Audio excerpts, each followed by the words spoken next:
Welcome back, everybody, to the Joey Osborne Show. I am your host, Joey Osborne. For today's very interesting video here, we have the 2023 NFL trade deadline breakdown. There have been some big moves from some teams, while other teams were expected big moves to happen, have not occurred, and we are finally past the deadline. So let's break down what all happened here. And first, let's get on here to the Commanders, as they are the big news today, making some massive moves, trading both of their star edge rushers in Montez Sweat and Chase Young, two different teams. So let's get into it here. First, let's talk about Montez Sweat. He is going to the Chicago Bears. And in exchange, the Commanders will be acquiring a second-round pick for this year's upcoming draft. So, first of all, I think I really do like this for the Bears. They're trying to build a young core and a team there. So this makes a lot of sense to go and get a guy, a pass rusher, because that is one area where they have been needing a lot of help in is pass rush. They don't have young pass rushers. Montez Sweat is an established talent who is somewhat young, who's able to go in there for the Bears and help them out in that area, because that is an area where they have massive struggle with is the pass rush. They don't have talent there. This trade completely changed that. There is now some talent there. I still think, honestly, in the draft they should have stayed where they were at, drafted Jalen Carter, but obviously that's not what they decided to do.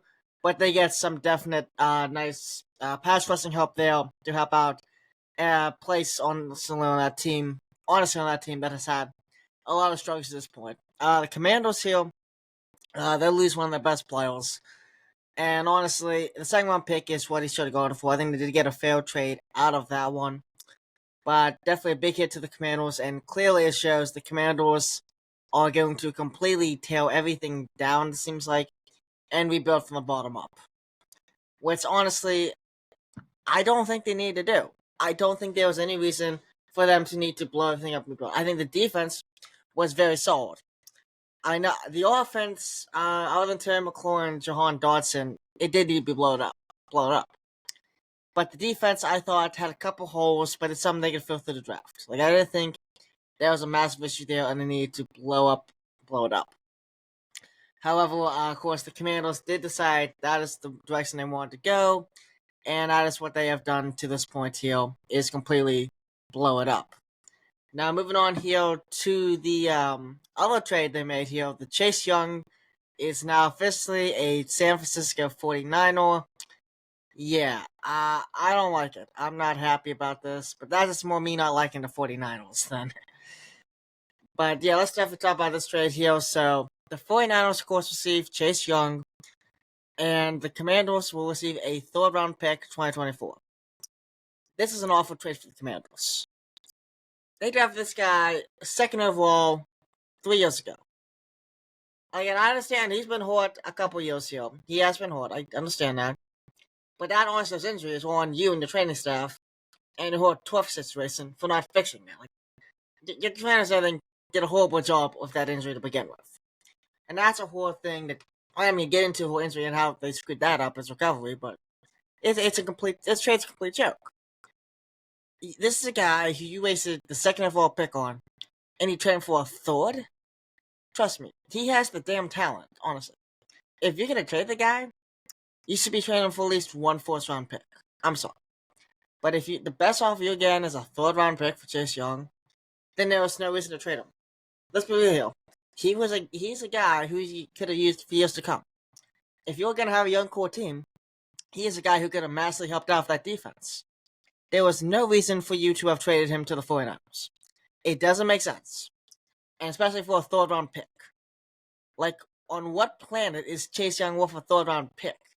Apparently this one, which I'm going to be honest with you, I knew the Commanders were kind of stupid, but I didn't know they were this stupid. Like, this is an actual joke for the Commanders. And it really makes me think, why on earth does the Commanders GM have a job? I'm sorry, but like, that's ridiculous. Like, a good GM would have at least got a first-round pick out of it.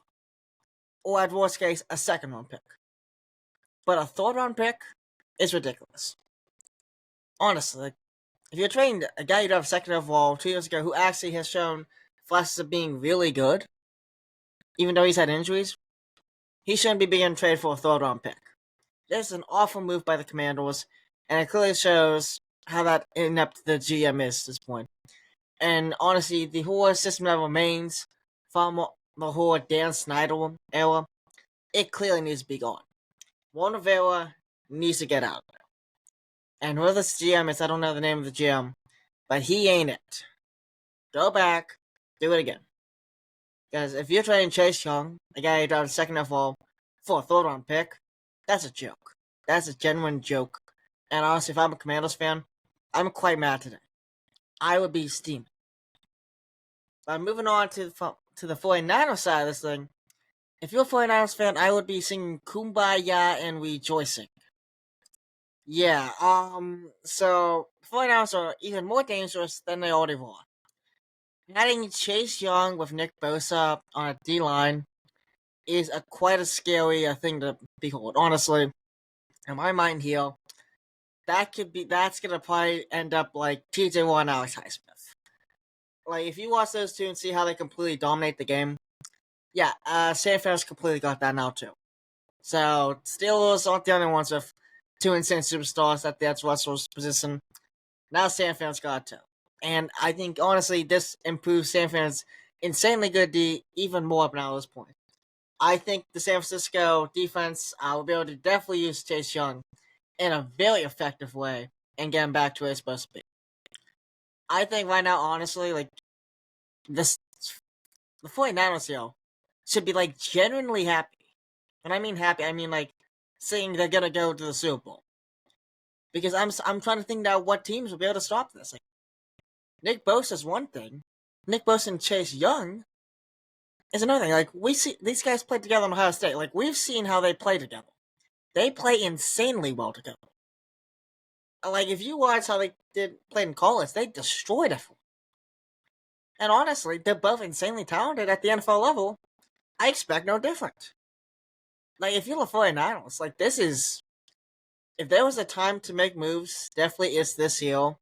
And they have done it. They have made moves.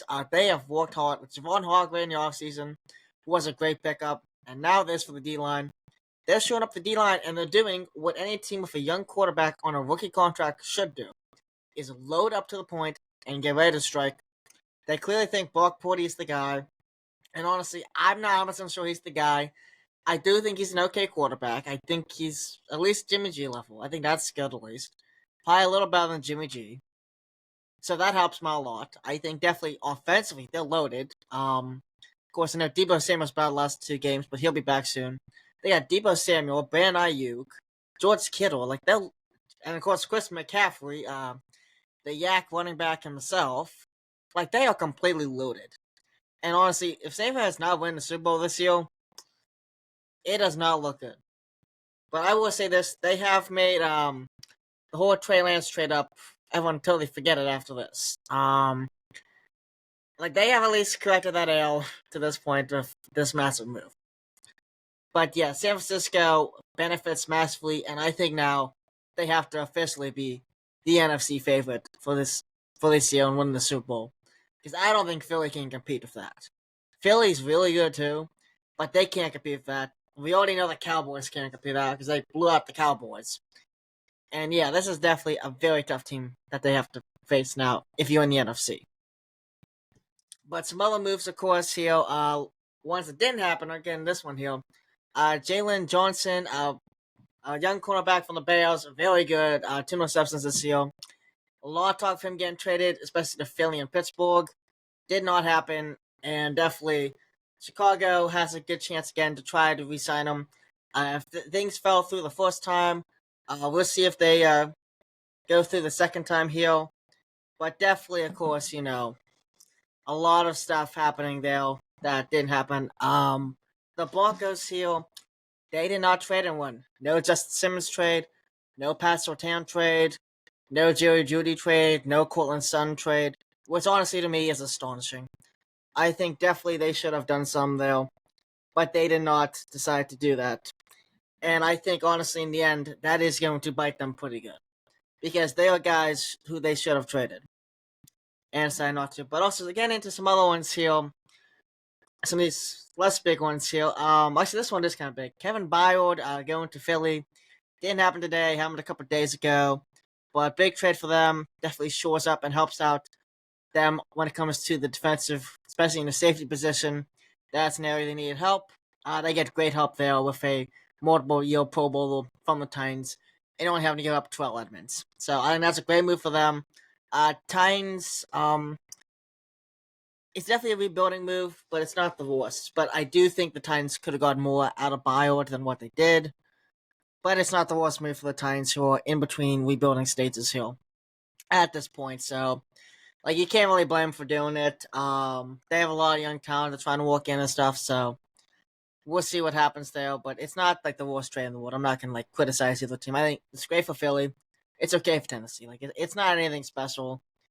I definitely think it's kind of a fleece by Philly, but you know, it's not like anything like this shadowingly bad, like the whole Chase Young trade. Like, it's not that.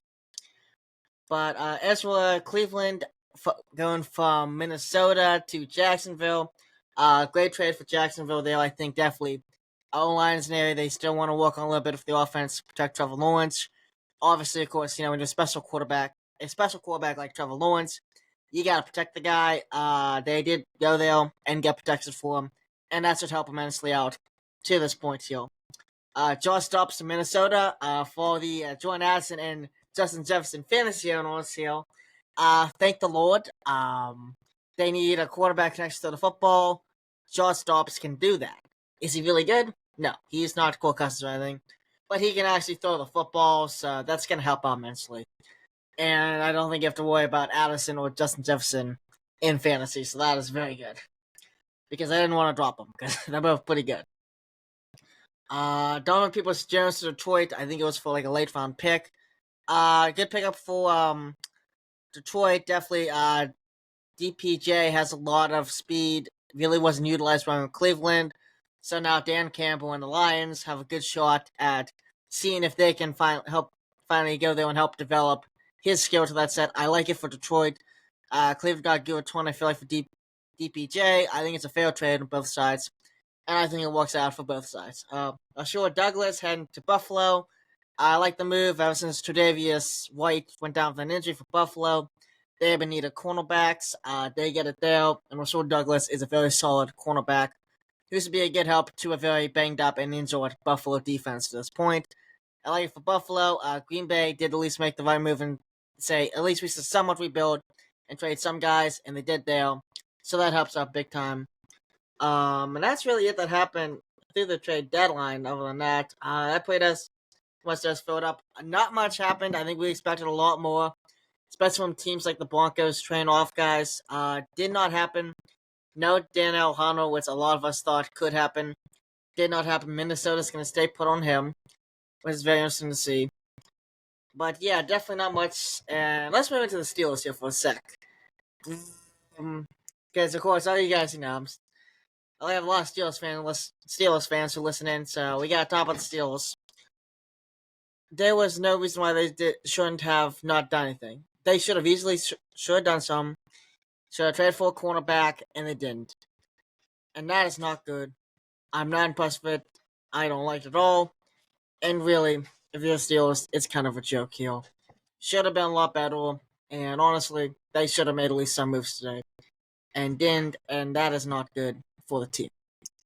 But yeah, that pretty much here will do it. Actually, now I want to talk about the Broncos for a sec. Actually, let's talk about the Broncos and not sound off. Because I actually think that was a bad idea for the Broncos. So we're going to talk about that here for a second. The Denver Broncos are not going anywhere. And a lot of their young talent is very disgruntled. And clearly it seems like there was no way they want to be there. A lot of them want to expire on contracts. They decided to, of course, stay the course and keep their guys. And yeah, that did not go well. I don't think it's going to go well. I think Pat Surtain, I can't really see him wanting to sign an extension with you guys. I don't think that's happening. I think you would have been better off trading him. Now, Grant, I think you definitely should have got a good haul of multiple first-round picks for him, or at least one first-round pick. And I think that really could have been something that would have helped Denver a lot in the rebuild here, because clearly they have to rebuild here. There was no getting around it. Their young talent they expect to develop and become good did not. And what stuff that is good doesn't want to be there. So honestly, can't blame them for not wanting to, of course, be there. So I think definitely should trade a lot of pieces. I think they had some very good pieces of trade. Michael Glinchey, of course, one of their free agent signings. I think that could have been a piece they could have sold off, got some great stuff back for him. I know teams like the Steelers and could have definitely used him very much. Justin Simmons, another guy. A lot of teams could have really used a special safety like him. Decided to keep him instead of trading him. I think you could have got a good haul out of him. Pat Surtain, like I understand why you don't want to trade him. I do get he's a top pick from recent year. He definitely can still be a core contributor to a team. I do understand it, but on the other hand, you could have gotten a massive haul for Pat Surtain. The Jerry Jeudy one and Courtland Sutton, I don't understand. They should have definitely both been traded. Jerry Jeudy clearly hates being a Bronco. He's very good, but he hasn't really transitioned onto the field yet.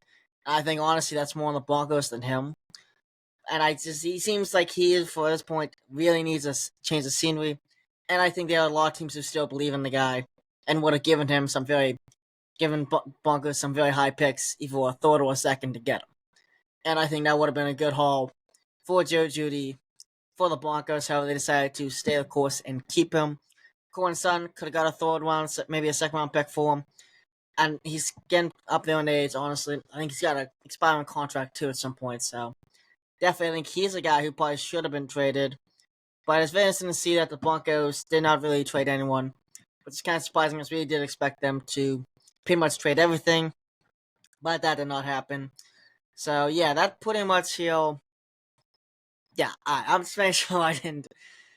I think I finally got everything out now because I forgot I was on top of the Broncos and then I didn't. So I think that really is it here. Thank you guys for listening in. If you're watching it on YouTube, thank you guys for watching. Please comment, like, and subscribe. If you're listening in on Apple Podcasts, Spotify, Google, Google Podcasts, Amazon Music. Thank you guys for listening and see. Have a good day.